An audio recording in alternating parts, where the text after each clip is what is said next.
That 19 years, that always freaks me out. Like, you know, your career kind of catches up with you.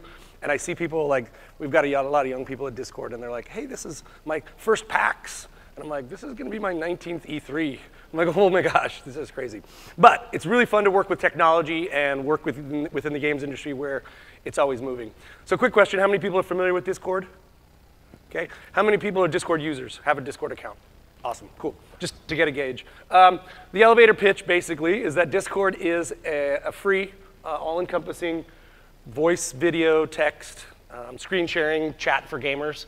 The super light elevator pitch is it's Skype for gamers. That would be the way that I would probably just pitch it. It started by 3 guys that actually wanted to make a mobile MOBA. And they started a game company called Hammer and Chisel, and the game was called Fates Forever. So they're actual game developers in their background. They also, those of you that are in the mobile space might be familiar with them from their days at OpenFaint. They also were the founders of OpenFaint that then went on to sell it to Gree. Well, MOBAs on tablets was not the right bet, as we all know how much we're all probably using our iPads these days. So they pivoted and decided, hey, we want to create a product that fixes something in gaming that we find problematic, which is finding our friends, being able to play games with our friends very easily, and just communicate and connect across all platforms, ideally. So it is a startup. We're just about 2.5 years old. The tech is based on some open grade source technology. The key for us is that it doesn't impact any of the gameplay. That's going to be the biggest thing that we do, is that the voice and the text and the video is very low latency, and if you're playing a game, the voice doesn't affect it. Very common on the consoles, if you're familiar with console voice, oftentimes the voice is the first thing that drops if there's a delta in the Wi-Fi speed. And so we're very cognizant of making sure that the voice tech is very, very stable and strong. And we often offer a huge open set of APIs and SDKs for developers to work with and play with. This is where it gets kind of crazy. The company first showed numbers in July of 2016. I joined in May of 2017. And then this past December, we just announced 90 million users. I'm going to let this be available for you if there's, I don't know, I haven't talked to the organizers here, but this deck, if you can go grab it, it's all public information now. We're adding about 1.6 million new users a week, and we're in about 130 different countries right now. As far as usage goes, we have sort of 2 categories we use, sort of our average Discord user and then the heavy user. Average Discord user is about 2 to 3 hours a day utilizing the service. And the heavy gamers are on it about 5 hours a day, utilizing it to connect with their friends while they're playing, but also keep in contact, which is something that we're really interested in seeing while they're not playing games as well. Things that we do where we show up, we have a partner program where if people have a large enough community on Discord, they can apply for a partner program. It's going to be very similar to the developer verified server program that I'll talk to you guys about. We've got about 6,500 partners. Most of them are probably content creators or large communities within gaming that have a large established community on Discord. We show up at consumer-facing events, PAX, Gamescom, TwitchCon, interestingly enough. And we have a fan club called the Hype Squad, which is about 25,000 members who just love Discord. Think of it like our street team. They're on college campuses, they're at local events, and they represent us and help us out in the marketing side of things. One of the things that are interesting about Discord is much like Twitch, there's a developer community where people are utilizing our APIs and SDKs on their own. And one of the ways that they're doing that is creating bots. And what bots do in a Discord server is provides a variety of functions. It can easily onboard somebody as they come in. You can have them scrape for news and drop news feed, Twitter feed, those types of things into your Discord server. They can be used as contests and giveaway bots. It's a whole bot ecosystem that exists on Discord.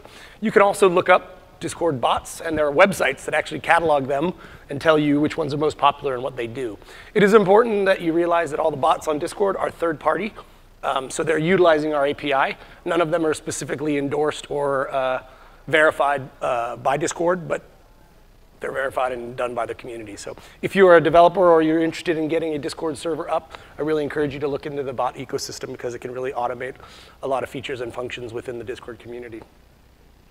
As far as the top game genres, just to get an idea, Right now, Discord is very PC gaming heavy because it is a PC gaming based client in that you see a lot of the top games that you'd see on Twitch. So League of Legends, Dota 2, PUBG, Fortnite, Counter-Strike, Overwatch.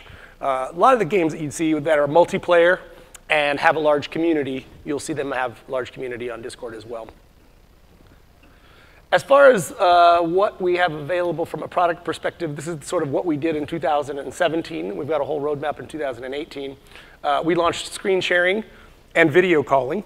So within your Discord groups, groups of 10 or less, you can actually, in a direct message or a DM as we call them, you can launch video calling and you can launch screen sharing. From a developer perspective, this is really interesting because you can get live feedback from your community. A lot of game developers will launch a private Discord server and invite people to their alpha or their beta and use this as a real-time feedback mechanism between the players of the game and the development team. And then oftentimes as those games then move on into the public space, oftentimes that community server becomes a public server where the community management team runs it and garners folks. And you can run private channels within a public server as well. So there's lots of different ways you can skin that cat. But you do have the ability to screen share and video call. One of the things that we noticed on screen sharing, it's not surprising, the number one thing that people do is watch other people play games. So to their friends, you just pick up and watch them play via screen sharing.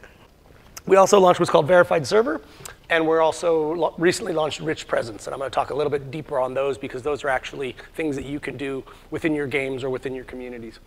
Verified Server. So Discord was actually invented for small groups of friends to find each other and play games together. Right? That was its intention. It was not designed or launched to be a large community tool. But sometimes, as you know, with startups and creating a useful utility, the community will do with them what they want to do with it.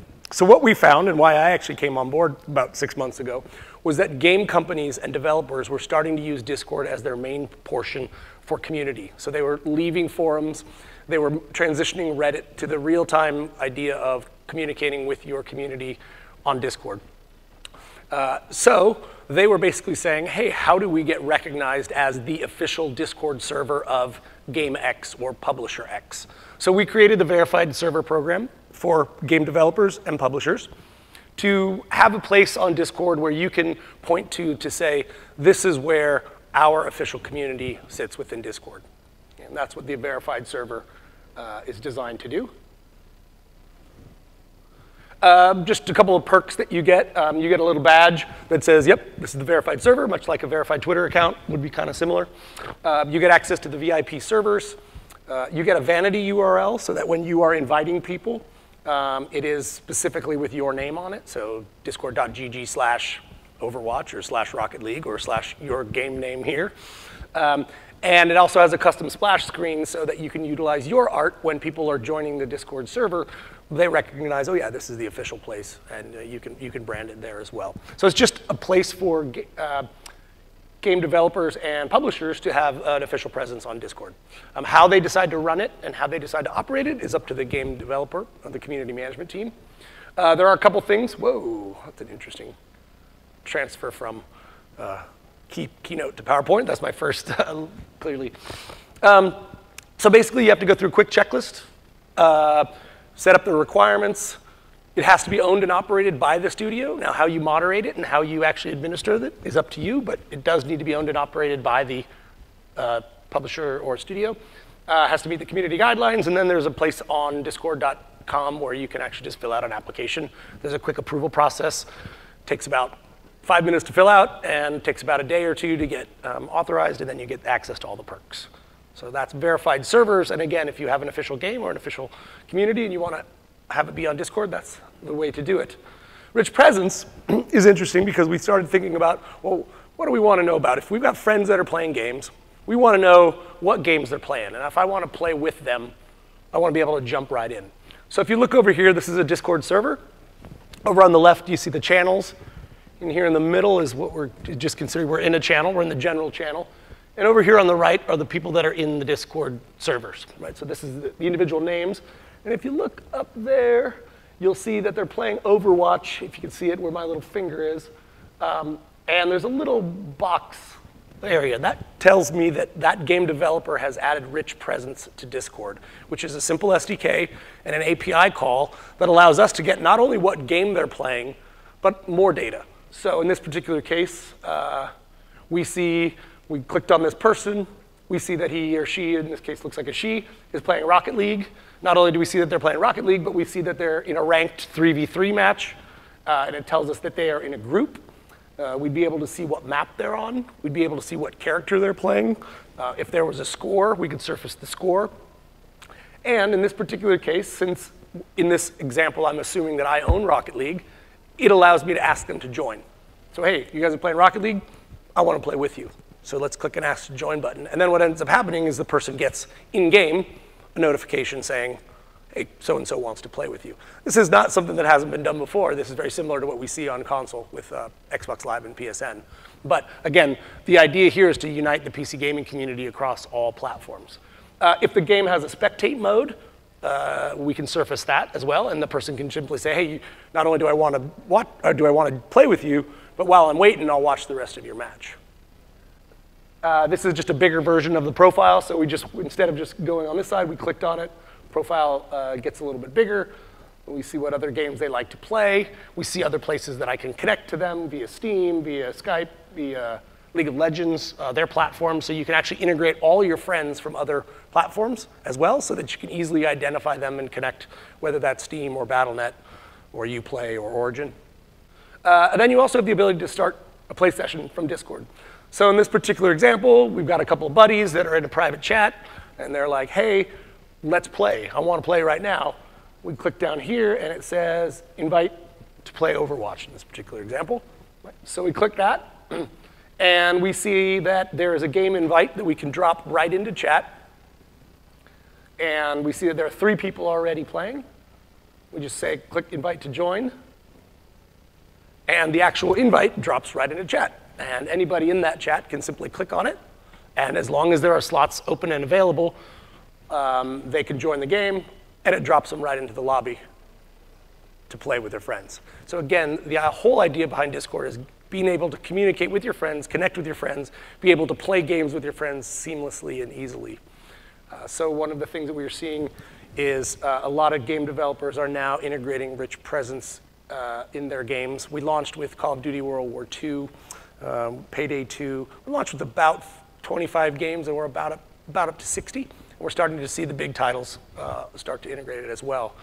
Currently, it's only available on PC and PC titles, although we are seeing an awful lot of interest from mobile games.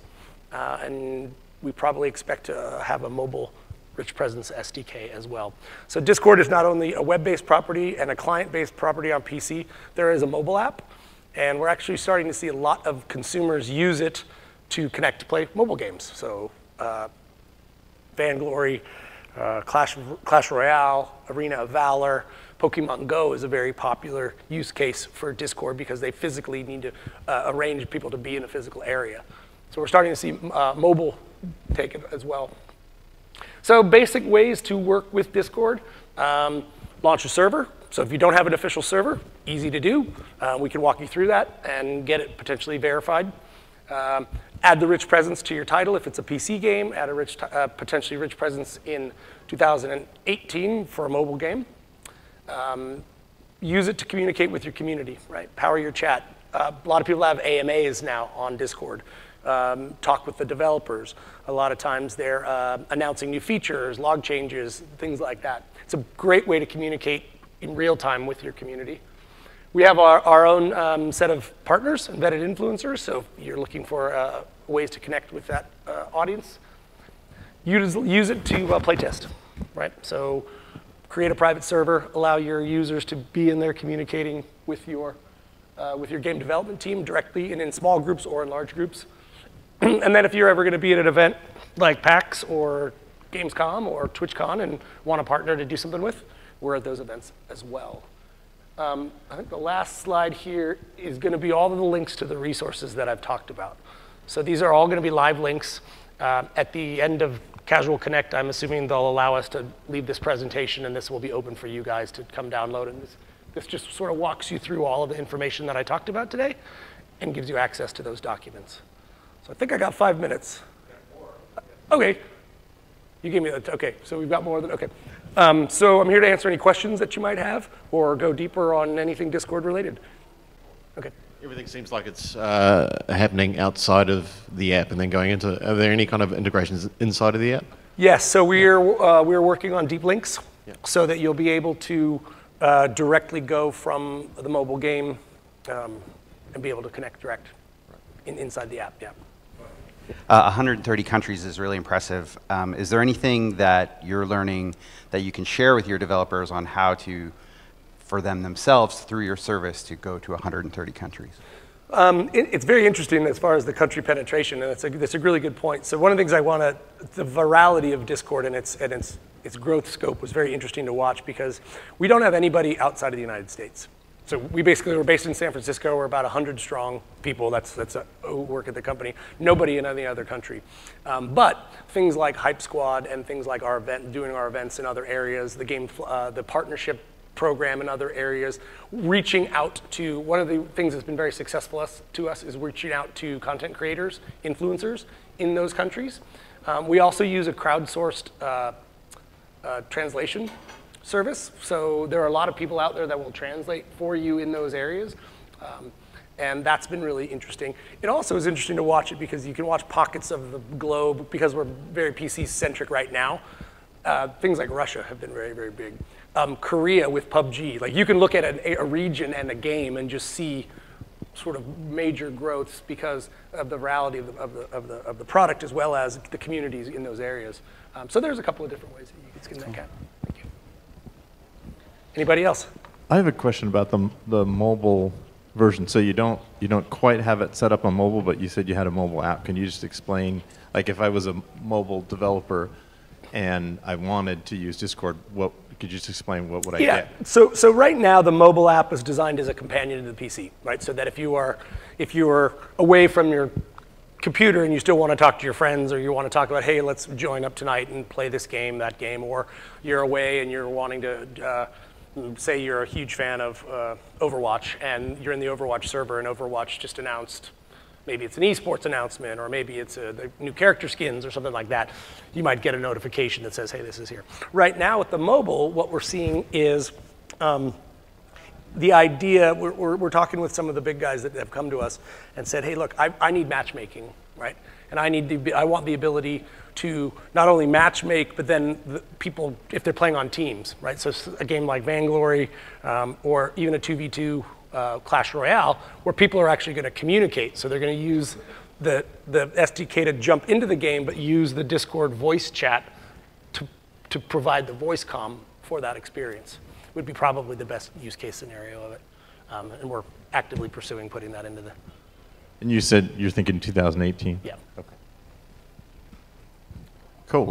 Yeah, just interested about sort of community management and moderation and any advice you have on how to manage your communities inside of Discord, because obviously a lot of stuff can go wrong out there. So yeah, absolutely. So a lot of the settings that you can do, you can set up. So we've designed it very much so that the way that you can moderate self-moderation. The bot system is a very strong self-moderation. The Hype Squad team that I talked about, the 25,000 people, actually we train them to become moderators for our publishers. So we have a pool of folks that, depending on the size of your game, the size of your community, that you could access. As well as just hiring a really good, smart community management person, because the toxicity that you're kind of talking about, or ways it can go sideways, apply to pretty much all social channels. And so a good social community manager would understand. But we do have a wide, huge set of tools that allow you to set restrictions on your community. Well, very cool. Thank you very much for... All right, let's give Annie a round of applause. Thank you. Thanks, guys.